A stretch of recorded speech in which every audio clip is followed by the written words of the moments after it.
Et d'ailleurs, des bénévoles et des entrepreneurs souhaitent offrir des mini-maisons aux habitants du parc Crabbe à Vancouver. Un moyen pour eux de les aider à survivre dans ces conditions difficiles. Le reportage de Jennifer Maher. Bradley Gustafson fait le tour du village de tente du parc Crabbe à Vancouver en pointant les endroits où des mini-maisons pourraient être installées.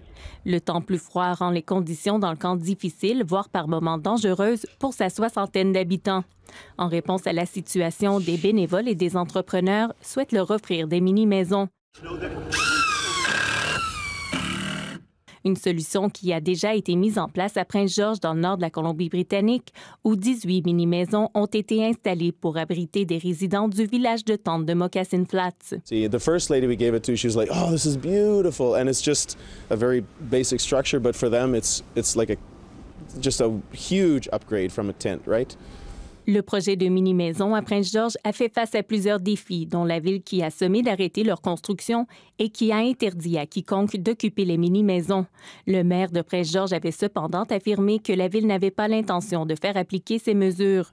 De son côté, la ville de Vancouver indique ne pas appuyer l'installation de mini-maisons dans le parc Crabbe. Elle ajoute qu'un projet pilote de 10 mini-maisons est plutôt en cours dans le quartier Strathcona et qu'il permettra d'éclairer les décisions futures de ce type d'habitation.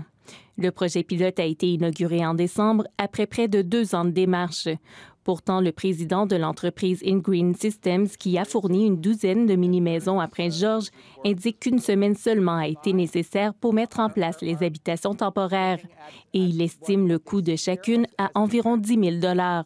There is a full-on solution that is not expensive. It's efficient housing and it's fast. It can be temporary, it could be permanent. Now we need our human compassion to just get there and forget about bureaucracy and get to work.